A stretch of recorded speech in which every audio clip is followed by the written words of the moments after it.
Nah, di Inspiring Around, never get tired of inspiring. Nah, selain diperingati sebagai Hari HUT TNI 5 Oktober ini, juga diperingati sebagai Hari Guru Sedunia loh, MG Listeners. Jadi Hari Guru Sedunia ditetapkan untuk memperingati ulang tahun adopsi rekomendasi ILO UNESCO 1966 tentang status guru. Rekomendasi ini menetapkan tolak ukur mengenai hak dan tanggung jawab guru.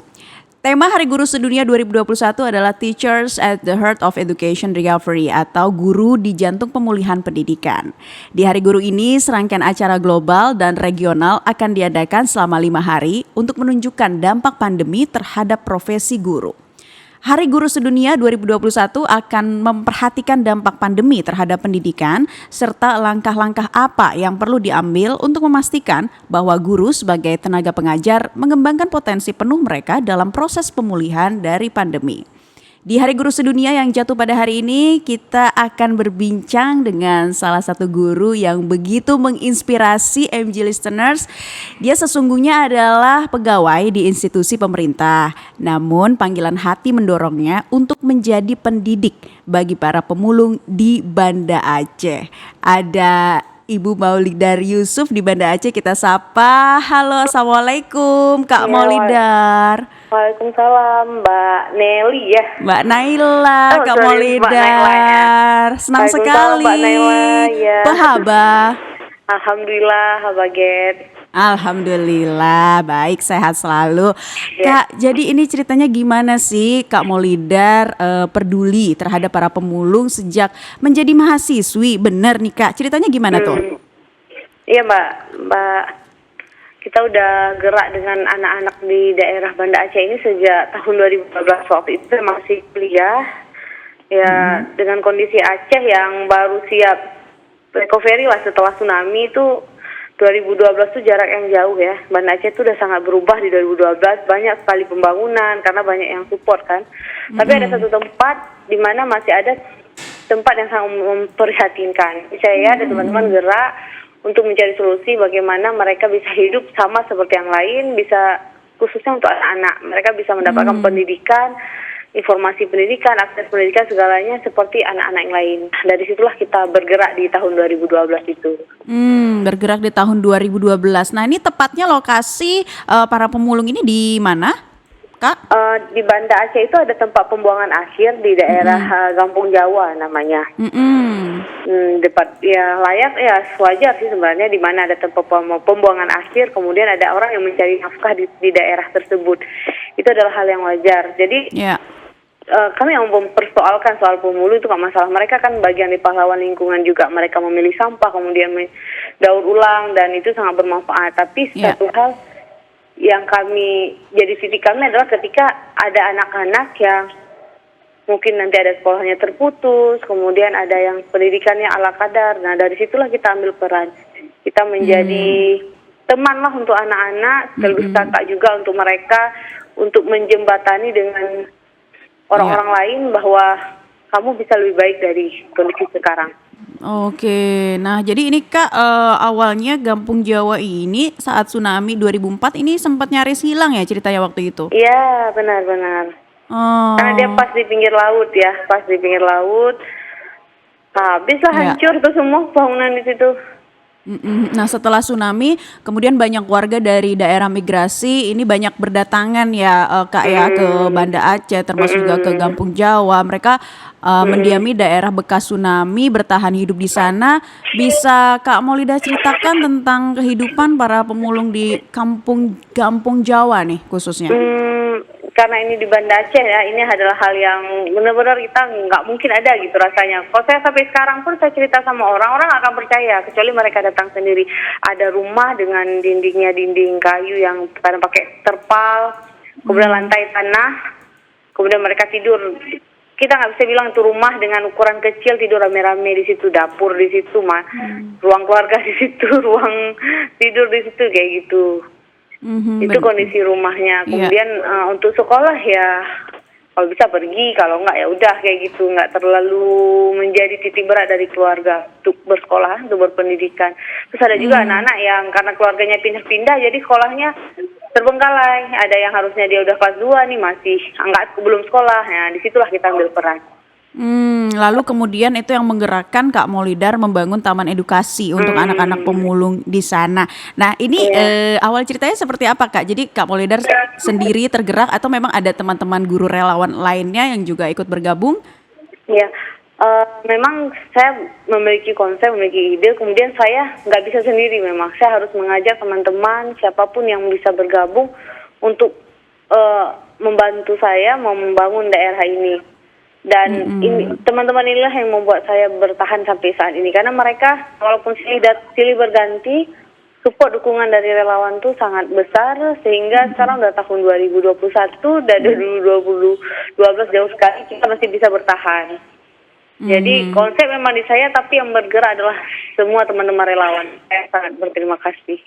Luar biasa, sudah hampir 10 tahun ya Kak ya perjuangannya untuk membangun taman edukasi. Tapi seperti apa nih respon dari anak-anak pemulung di sana dan juga para orang tua dengan kehadiran Kak Maulida dan juga teman-teman guru lainnya? Alhamdulillah nih walaupun dengan berbagai macam lah perjalanan ya pasti ada rintangannya. Tapi saya melihat semua orang memiliki respon positif dari orang tua. Mereka sangat terbuka memberikan peluang anak-anak untuk belajar. Mereka nggak tertutup. Nah kalaupun ada yang sedikit tidak paham nanti kita akan menjelaskan pada mereka. Nanti lama-lama mereka akan paham. Itu juga dari pihak desa juga sangat mendukung. Kemudian dari teman-teman relawan juga sangat mendukung. Artinya dengan adanya taman edukasi ini banyak orang yang tergerak hatinya karena memang sifat manusia itu memang selalu untuk kebaikan gitu kan. Jadi semua orang bergerak untuk ke sana. Virus kebaikan ya. Yeah. Kak, tapi kalau untuk membangun taman edukasi ini dari awal perjalanannya gitu ya, tantangannya apa saja sih terutama terkait dana. Nah, ini dananya swadaya atau mungkin sudah ada bantuan dari para donatur lain yang ada bantuan donatur tetapkah sampai sekarang Kak? Iya. Memang dari awal konsepnya saya tidak membuat semacam permintaan pendanaan misalnya dari pemerintah, dari lembaga, tapi kita membuat narasi menceritakan lah bahwa keadaan di sini seperti ini. Kemudian kita men-share di media sosial, kita membuka peluang kepada siapa saja yang mau membantu. Nah ini ramai yang membantu, ada yang dari personal, ada yang lembaga. Kalau membantu silakan datang langsung, lihat langsung kondisi.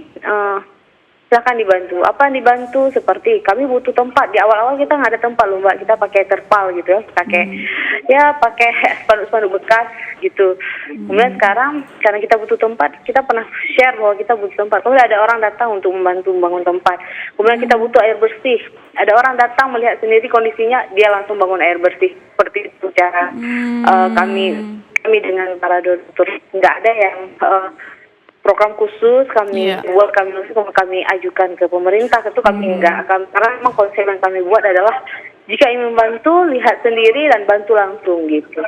Oke, dan ternyata dengan bantuan-bantuan itu ya melalui gerakan kebaikan dari sesama manusia, Taman Edukasi tetap bertahan sampai sekarang. Nah, kalau dengan akses-akses buku bacaan itu seperti apa Kak Maulidar mendapatkannya juga? Apakah disosialisasikan kepada misalkan mereka bahwa anak-anak ini membutuhkan fasilitas berupa buku-buku atau yang lainnya? Ya, benar Pak. Kita menggunakan sosial media. Kita informasikan bahwa mereka ada buku, siapa mau nyumbang buku, silahkan datang, silahkan bawa. Kemudian dulu juga ada pernah Ibu Darwati juga bawa anak-anak ke Gramedia, anak-anak boleh memilih satu anak satu buku gitu. Jadi kalau untuk buku kita open lah, kemudian ada dari lembaga-lembaga yang menyumbang dana, kemudian kita belikan buku bacaan khususnya kan, kita ada pustaka di sana sih.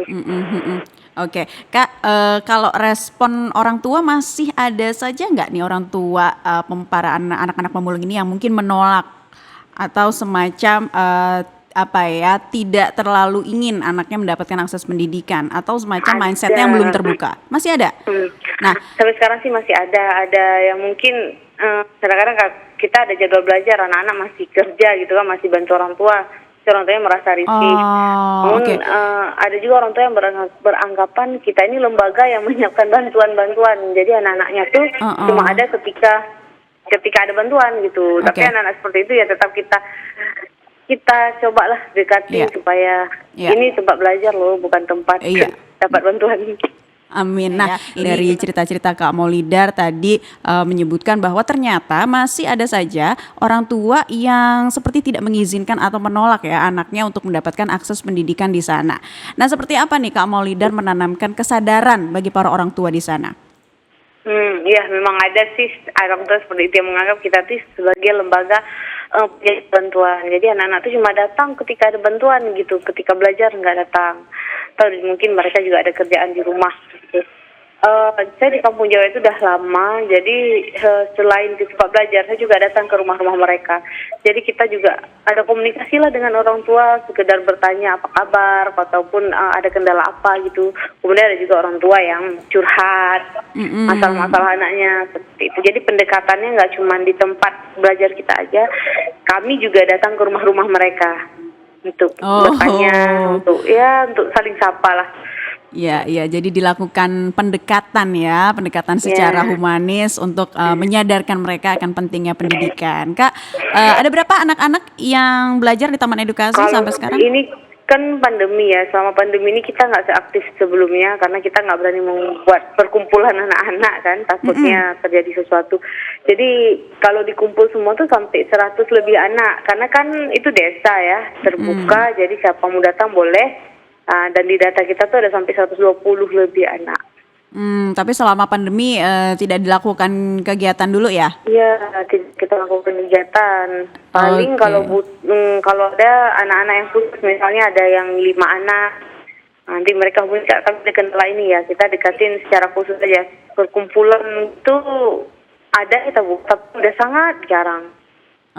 Iya, jadi benar-benar diatur skemanya supaya bisa menerapkan prokes dan lain-lainnya ya untuk anak-anak yang memang request gitu ya untuk dilangsungkan kegiatan. Nah Kak, gimana nih mengajak para guru untuk mengajar di sini? Ada berapa sih guru relawan dengan 100 anak ini loh? Ini kan membutuhkan banyak tenaga guru nih.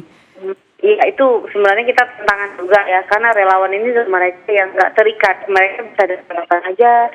Mereka punya kegiatan sendiri, punya aktivitas sendiri. Jadi kita nih kadang-kadang memang rame relawan, tapi mereka belum tentu dalam seminggu tuh mereka bisa hadir setiap hari. Jadi tantangan kita ya kita ngatur waktu, hari ini siapa bisa datang, besok siapa bisa datang gitu.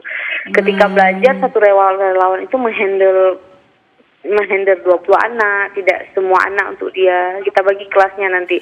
Ada relawan yang dia khusus ngajar ke anak-anak kelas 4, kelas 5 gitu. Jadi kalau jumlah relawan itu kalau kita kumpulin ya sampai 500-an lah, karena udah berapa tahun kita ini. Tapi ya model relawan tuh ada yang cuma datang sekali, ada yang hanya ada yang berkali-kali, ada ya itu tidak masalah. Banyak juga dari mereka yang mahasiswa ya? Ya, rata-rata mahasiswa dari kuliah. Nah, kita juga pengen tahu nih Kak, kegiatan-kegiatan di Taman Edukasi ini apa aja sih? Jadi mereka selain belajar tentang kurikulum ya di sekolah, terus belajar apa lagi nih yang dilakukan di sana? Kegiatan di Taman Edukasi ini pertama ada 2 arah. Ada dari anak-anak, ada dari relawan untuk anak-anak, ada dari anak-anak untuk relawan. Artinya kalau relawan untuk anak-anak adalah relawan mengajar untuk anak-anak, sedangkan anak-anak untuk relawan adalah anak-anak ini sebagai media juga untuk relawan untuk pengembangan diri. Jadi kalau relawan untuk anak-anak itu mereka ada banyak kegiatan seperti belajar di tempat, itu pelajaran sekolah ya. Kemudian di samping itu ada belajar seni dan hal-hal lain sesuai dengan passionnya relawan. Kemudian ada belajar di luar, kita ada semacam education traveling gitu, kita bawa anak-anak ke pustaka, ke pantai, ke tempat-tempat yang edukatif, seperti itu. Kemudian ada lagi satu program lagi adalah kita mencari solusi lah untuk segala permasalahan pendidikan mereka. Itu 3 poin lah. 3 poin dari kegiatan inti kita di sana. Oke, jadi agar mereka juga tidak jenuh ya dengan belajar di dalam ruangan, kemudian dibawa untuk ke luar ruangan, berkunjung ke museum ya, dan juga objek-objek wisata. Kak, tapi kalau tadi yang terakhir apa tuh yang ingin dikejar lagi nih ke depannya terkait dengan berbicara pendidikan untuk anak-anak pemulung ini? Iya, kami berharap target kami itu adalah Taman Edukasi ini hilang. Artinya apa? Kalau hilang berarti tempat di situ sudah sudah layak, semua layak untuk ke pendidikan anak-anak, untuk kebersihannya itu sudah layak. Itu target kami. Tapi sudah nih udah 10 tahun ini masih ada di sana. Artinya apa? Target itu belum tercapai.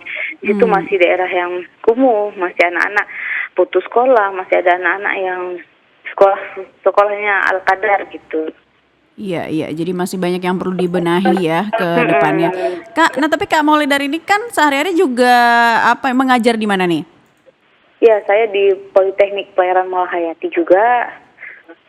Oke. Sebagai staf di sini juga. Jadi pagi Senin sampai Kamis sudah otomatis lah dari jam 8 sampai jam 4 sudah jamnya kantor. Kemudian bagaimana mengatur di sana, kita kan ada relawan. Kemudian ada di jam 4 sampai jam 6 tuh masih ada waktu juga. Kemudian ada Sabtu Minggu. Oke, jadi masih bisa ya diatur waktunya sore hari atau Sabtu Minggu ya mengunjungi anak-anak di sana. Kak Maulidar, ceritain juga dong pengalaman-pengalaman yang paling berkesan ya selama sudah hampir 10 tahun ini bersama dengan Taman Edukasi. Paling berkesan tuh apa ya? Semuanya memang menarik. Yang paling berkesan tuh adalah iya, aksi anak-anak dari tindakan anak-anak, kayak anak-anak yang memang benar-benar usil, ada yang ada relawan baru datang, mereka ganggu, ambil ikan hidup masukin dalam kantong relawan, kayak gitu, usil benar-benar naik atas loteng, kalau lagi belajar tuh naik atas atap. Itu emang anak-anak ya, gitu dia. Tingkah lakunya anak-anak ya, dan anak-anak, ya. Karena memang Kak Maulidar juga mencintai anak-anak, jadi gerakan ini dilakukan dari hati yang sama-sama juga bisa menebar kebaikan bagi sesama. Luar biasa Kak, tapi ini kabarnya ada juga lulusan dari Taman Edukasi yang mendapatkan beasiswa ya untuk masuk perguruan tinggi. Benar. Wah, keren sekali, ceritanya gimana tuh Kak? Iya, ada salah satu, ada dari bank ya, Bank CMB Niaga, mereka memberikan beasiswa lah untuk anak-anak yang mau melanjutkan pendidikan.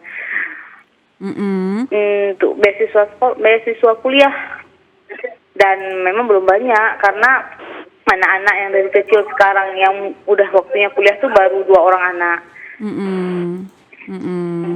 Oke, baru berapa tadi Kak? Baru 2 anak yang udah bisa kuliah. Yang udah bisa, tapi rasanya seperti apa sih Kak mengantarkan gitu loh dari Taman Edukasi sampai ternyata mereka bisa menempuh pendidikan tinggi gitu. Gimana ya? Alhamdulillah bahagia pastinya. Ada yang akan melanjutkan, ada yang akan berubah. Kak? Iya. Terharu ya? Iya, alhamdulillah sangat bahagia lah. Kita juga terharu nih mendengar kebaikan hati dari Kak Maulidar bersama teman-teman relawan lainnya.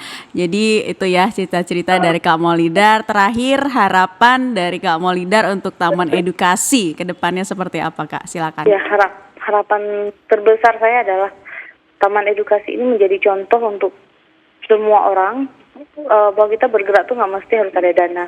Kita tuh bisa bergerak kapan aja, gimana aja dan gimana aja, kita tuh bisa bergerak, nggak mesti harus menunggu ada biaya baru kemudian bergerak. Mulailah, ya kita mulai dari hal kecil, pelan, santai tapi pasti dan konsisten ya.